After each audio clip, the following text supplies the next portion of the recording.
असम में फिर राजनीतिक विवाद। अब मुसलमानों को आई कार्ड जारी करेगी हेमंत सरकार। बांग्लादेशी घुसपैठ को मुद्दा बनाकर बीजेपी पूर्वोत्तर में सत्ता में भले ही आ गई हो, पर अभी तक ये मुद्दा खत्म नहीं हुआ है। बांग्लादेशी घुसपैठियों को बाहर निकालने के नाम पर ही एनआरसी लागू की गई, फिर उसे पूरे देश में लागू करने की कोशिश की गई। अब फिर नया शिगुफा छेड़ा गया है, असम के मूल मुसलमानों को अलग से आईडी जारी करने का। सरकार का दावा है कि इस आधार पर बांग्लादेशी मुसलमानों को अलग किया जा सकेगा।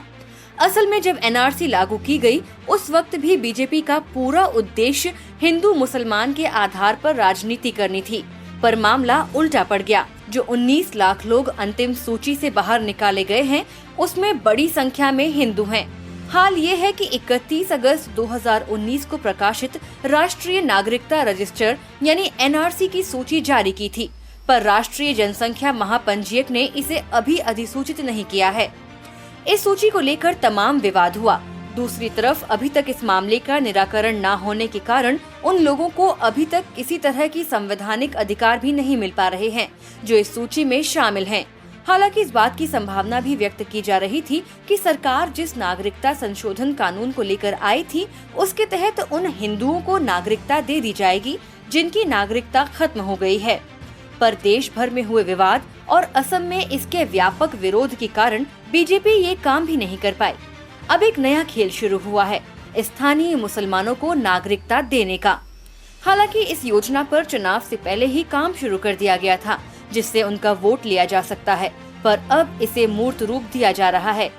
हाल ही में असम सरकार द्वारा गठित एक समिति ने प्रस्ताव दिया है कि असम के मुसलमानों की पहचान के लिए एक जनगणना की जाए और उन्हें पहचान पत्र जारी किया जाए। सरकार का दावा है कि इस योजना के बाद असम में मूल मुस्लिम निवासियों और सीमा पार से आए अवैध घुसपैठियों की पहचान की जा सकती है। ये प्रस्ताव विवादास्पद है क्योंकि ये असमिया भाषी मुसलमानों और बंगाली भाषी मुसलमानों के बीच अंतर करना चाहता है। असम के मुख्यमंत्री हेमंत बिस्वा शर्मा ने पिछले साल जुलाई में 150 बुद्धिजीवियों और असमिया मुस्लिम समुदाय के सदस्यों के साथ आलाप आलोचना यानी धार्मिक अल्पसंख्यकों का सशक्तिकरण शीर्षक से एक बैठक की थी।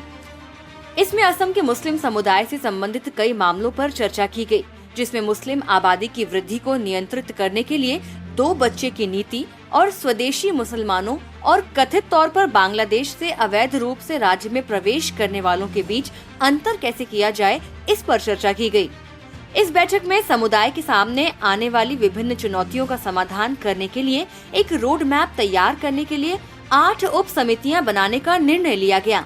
इन समितियों में से एक ने 21 अप्रैल को मुख्यमंत्री को एक रिपोर्ट सौंपी थी, जिसमें उसने स्वदेशी मुसलमानों के लिए एक परिभाषा प्रस्तावित की।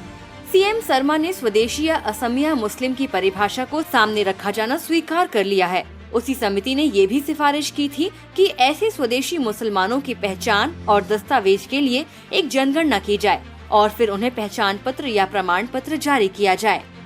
रिपोर्ट के अनुसार असमिया मुसलमानों के 3 मुख्य समूह हैं, गोरी, मोरिया और देशी। देशी समुदाय 13वीं शताब्दी के कोच, राजवंशी और मेच जैसे स्वदेशी समुदायों से धर्मांतरित है। गोरिया और मोरिया भी धर्मांतरित हैं, जो अहोम शासन के दौरान इस क्षेत्र में आए थे। रिपोर्ट में कहा गया है कि ये समूह खुद को बंगाली भाषी मुसलमानों से अलग मानते हैं, जो पूर्वी बंगाल से चले गए थे। असमिया मुसलमानों को अधिक प्रतिनिधित्व देने की सिफारिश समिति ने ये भी सिफारिश की कि अनुच्छेद 333 में प्रावधानों की तर्ज पर असम विधानसभा और संसद में असमिया मुसलमानों को अधिक प्रतिनिधित्व दिया जाए। एक सरकारी विज्ञप्ति में कहा गया है, भारतीय संविधान के अनुच्छेद 169 के अनुसार असम में एक उच्च सदन यानी विधान परिषद बनाया जा सकता है। विधान परिषद के गठन के बाद इस परिषद में असमिया मुस्लिम समुदाय के लिए विशिष्ट संख्या में सीटें आरक्षित की जा सकती हैं। इस मामले पर विवाद भी शुरू हो गया है। All India United democratic front यानी AIUDF के विधायक अमीनुल इस्लाम ने कहा कि पैनल का प्रस्ताव एक राजनीतिक बयानबाजी का हिस्सा था। उनका आरोप है कि राज्य सरकार मुसलमानों के बीच विभाजन लाना चाहती है, इसीलिए वे ऐसा कर रहे हैं। साथ ही उन्होंने ये भी कहा कि हमारे पास इसका कोई आधार नहीं है कि असमिया कौन है। साथ ही उन्होंने ये भी सवाल किया कि असमिया और बंगाली मुसलमानों के बीच कई शादियां हुई हैं, ऐसे परिवारों की पहचान कैसे होगी।